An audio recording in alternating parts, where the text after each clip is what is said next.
Hello दोस्तों, जी coaching में आपका स्वागत है। हम लोग active voice to passive voice पढ़ रहे थे। अभी तक G1 से लेकर G10 तक आपने एक्टिव वॉइस से पैसिव वॉइस बनाना सीखे। इसमें टेंस 5 टेंस तक आप सीख चुके हैं। अब छठवां tense T6 past continuous tense की पैसिव वॉइस बनाना सीखते हैं। दोस्तों ये बहुत ही आसान हो गया। इसमें जी कोचिंग में आपका एक बार फिर से स्वागत है। टेंस को पढ़ने से पहले, एक्टिव से पैसिव बनाने से पहले, अगर आपने चैनल को सब्सक्राइब नहीं किया है तो चैनल को जल्दी से सब्सक्राइब कर लें और आगे पढ़ते हैं। तो पास्ट कंटिन्यूस टेंस की पैसिव वॉइस, इसकी पहचान याद रखना ज़रूरी है। वाक्य में वॉज या वेर के साथ अगर वर्ब की फर्स्ट फॉर्म में ing आएगा तो ये पास्ट कंटिन्यूस टेंस होगा। याद रखें, वॉज या वेर के साथ वर्ब फर्स्ट में ing होगा। ये इसकी पहचान बहुत आसान है।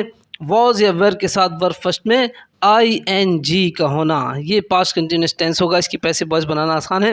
उससे पहले देखें, एग्जाम्पल के तौर पे 2 सेंटेंस भी लिखे हुए हैं। ही वॉज प्लेइंग हॉकी, देखें इसमें वॉज के साथ प्ले में ing लगा हुआ है, तो वॉज प्लेइंग, ये पहचान हो रही है कि ये वॉज पास्ट कंटिन्यूस टेंस है। और दूसरा टेंस देखते हैं। दूसरा टेंस कह रहा है I was cutting a joke. I was cutting, was के साथ कटिंग में ing आया हुआ है यहाँ पर। तो ये जो है पास्ट कंटिन्यूस टेंस की पहचान है। अब इसका रूल नंबर 1 देखते हैं कि किस तरह से इसको एक्टिव से पैसिव बनाया जाएगा। अगर सेंटेंस में वॉज वेयर के साथ वर्ब फर्स्ट में ing हो, या तो वॉज वेयर के, या तो वॉज हो या वेयर हो, साथ में वर्ब की फर्स्ट फॉर्म में ing हो, तो उसको न्यू सब्जेक्ट, हाँ याद रखें, ये न्यू सब्जेक्ट एक्टिव से पैसिव बनाते समय हम ऑब्जेक्ट को सब्जेक्ट बनाते हैं, उसी को हम न्यू सब्जेक्ट कहते हैं। न्यू सब्जेक्ट अगर एक वचन होगा तो हम वॉज लगाएंगे, और न्यू सब्जेक्ट अगर बहुवचन होगा तो वेयर लगाएंगे, और साथ में BEING, ये ing की वजह से बदलेंगे BEING, बीइंग में, और वर्ब की फर्स्ट फॉर्म को वर्ब की थर्ड फॉर्म में बदलना है। तो आपको याद रखने के लिए बता दें कि वर्ब की फर्स्ट फॉर्म ing को आपको बीइंग प्लस वर्ब थर्ड में बदलना है। वर्ब की फर्स्ट फॉर्म ing को आपको बीइंग प्लस वर्ब थर्ड में बदलना है। ये इसका एग्जाम्पल देखें, एग्जाम्पल से बात आसान हो जाती है। एक्टिव वॉइस वाला sentence, I was reading my book. I was reading my book, मैं अपनी किताब पढ़ रहा था। पैसिव वॉइस में इसको देखते हैं। पैसिव वॉइस कह रहा है कि ये जो माई बुक आपने ऑब्जेक्ट देखा था, इसको सब्जेक्ट बनाया माई बुक। माई बुक एक वचन सब्जेक्ट है, इसके साथ आया वॉज, फिर आपने रीडिंग को बीइंग रीड में बदल दिया, और आई को आपने बाई मी में बदल दिया। तो ये जो है I was reading my book का सेंटेंस बना, my book was being read by me, मेरी किताब मेरे द्वारा पढ़ी जा रही थी। मेरी किताब मेरे द्वारा पढ़ी जा रही थी। यहाँ पर एक बात और नोट के तौर पर लिखी हुई है कि अगर सेंटेंस में नॉट आएगा तो उसको हम बीइंग से पहले रखेंगे। एक्टिव वॉइस में अगर नॉट आएगा तो पैसिव वॉइस में हम उसे बीइंग से पहले रखेंगे। इसके भी सेंटेंस को देखते हैं हम ध्यान से। ये एक्टिव वॉइस का एक सेंटेंस दिया हुआ है, she was not singing songs. She was, she एक वचन है इसलिए वॉज आया। नॉट सिंगिंग सॉन्ग्स, वह गाने नहीं गा रही थी। हम ऑब्जेक्ट को देखते हैं, ऑब्जेक्ट सॉन्ग्स है यहाँ पर, ये एक बहुवचन है, इसको हम सब्जेक्ट बनाएंगे। तो जब ये सब्जेक्ट बनेगा तो फिर वॉज जो है वो वेयर में बदल जाएगा। याद रखना है, नया सब्जेक्ट अगर बहुवचन होगा तो हमें वेयर रखना है, एक वचन होगा तो वॉज रखना है। यहाँ पर सॉन्ग्स बहुवचन है इसलिए हमने इसे वेयर रखा। सेंटेंस में देखो नॉट भी है तो उसको भी रखा बीइंग से पहले, क्योंकि यहाँ पर हमने सिंगिंग को बीइंग संग में बदल दिया, और जो शी है ये सब्जेक्ट है, इसको हमने एजेंट बाई हर में बदल दिया। तो ये she was not singing songs, वह गाने नहीं गा रही थी। सेंटेंस का पैसिव वॉइस बना, सॉन्ग्स वेर नॉट बीइंग संग बाई हर, गाने उसके द्वारा नहीं गाए जा रहे थे। तो यहाँ पर हमने इसका पहला नियम देखा नेगेटिव के साथ ही। अब इसका रूल नंबर 2 देखते हैं। रूल नंबर 2 में दिया है यदि वॉज या वेयर वाक्यों के शुरू में हो, तो याद रखें जैसा कि अभी तक करते चले आ रहे थे, वॉज वेयर वाक्य के शुरू में है तो वॉज वेयर को वाक्य के शुरू में ही रखेंगे, लेकिन नए सब्जेक्ट के अनुसार। ऐसा नहीं करेंगे कि अगर सेंटेंस में वॉज शुरू में तो वॉज ही रख दिया और वेयर शुरू में तो वेयर ही रख दिया, बल्कि हमें ये देखना पड़ेगा कि नया सब्जेक्ट यानी कि ऑब्जेक्ट क्या है जिसको हम नया सब्जेक्ट बना रहे हैं। अगर वो नया सब्जेक्ट एक वचन बनाया है तो हमें वॉज शुरू में रखना पड़ेगा, और वो नया सब्जेक्ट अगर बहुवचन है तो हमें वेयर शुरू में रखना पड़ेगा, और बीइंग जो है वो सब्जेक्ट के बाद ही आएगी, और नॉट भी होगा तो फिर बीइंग से पहले आएगा। ये फॉर्मूले को देखते हैं। फॉर्मूला इसका जो है समझ में आ जाएगी बात। वॉज या वेयर सबसे पहले आएगा, फिर न्यू सब्जेक्ट आएगा, और फिर अगर नॉट होगा तो वो रखेंगे, फिर बीइंग ये ब्रैकेट में होने का मतलब यही है, नॉट होगा तो रखेंगे, नहीं होगा तो नहीं रखेंगे।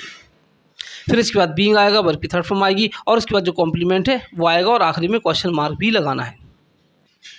अब देखें दोस्तों, एक्टिव वॉइस का sentence, were they not playing hockey, क्या वे हॉकी नहीं खेल रहे थे? वेयर दे नॉट, वेयर आया दे की वजह से, were they not playing hockey, वे हॉकी नहीं खेल रहे थे।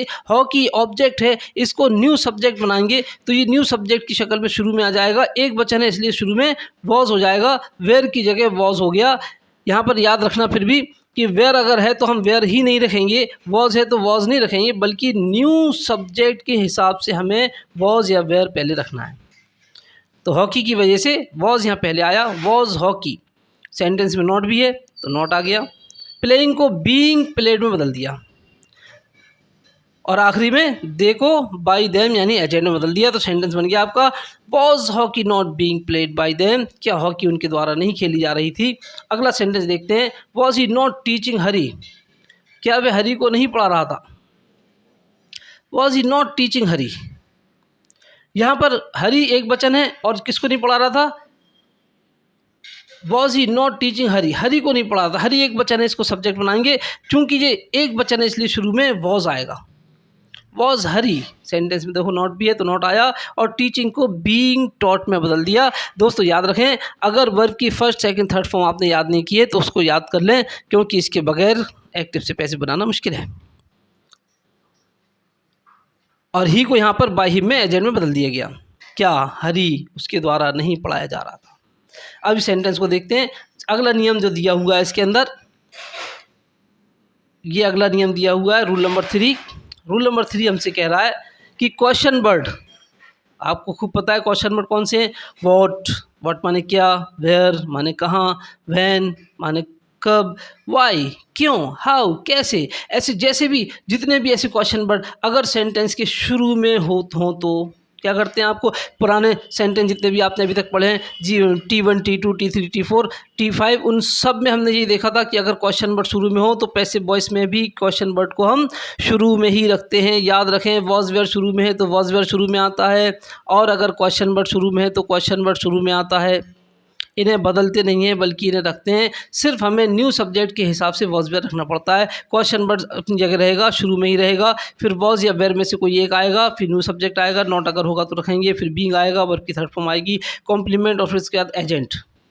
इस सेंटेंस को देखते हैं, why was he rebuking you, rebuke माने डांटना, चिल्लाना, वाई क्यों, वॉज ही रिब्यूकिंग डांट रहा था वह, यू तुम्हें, वह तुम्हें क्यों डांट रहा था, Y was he rebuking you, वह तुम्हें क्यों डांट रहा था। यह सेंटेंस पे गौर करें, ही यहाँ पर सब्जेक्ट है और यू यहाँ पर ऑब्जेक्ट है, और ऑब्जेक्ट को हम सब्जेक्ट बनाते हैं तो यू और न्यू सब्जेक्ट बनेगा, इसकी वजह से सेंटेंस में पहले से हमें वेयर रखना पड़ेगा। और सेंटेंस में शुरू में वाई है तो वाई को वाई की जगह रखा, फिर वेयर आ गया, वेयर के बाद नया सब्जेक्ट यू बन गया, तो वाई वर यू, और रिब्यूकिंग को हमने बीइंग रिब्यूक्ड में बदल दिया, why were you being rebuked by him, तुम उसके द्वारा क्यों डांटे जा रहे थे।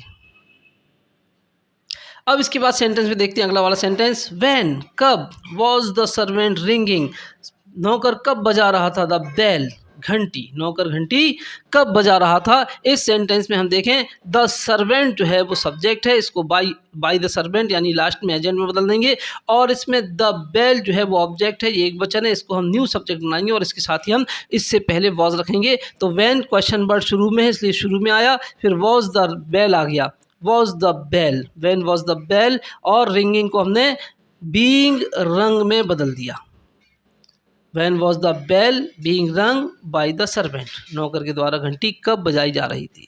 इसका लास्ट रूल देखते हैं दोस्तों, लास्ट रूल R4, ये हु को बाई हुम में बदल कर शुरू में रखते हैं। आप इससे पहले भी पढ़ चुके हैं, अगर आपने इससे पहले इसको नहीं पढ़ा है तो G1 G2 G3 से लेकर G10 तक पूरे T1 T2 T5 तक आपको जो है सब में ये नियम आपको हर एक टेंस में मिल जाएगा कि हु को बाई हुम में बदल कर शुरू में रखते हैं, और उसके साथ जो है फिर वॉज या वेयर को रखते हैं।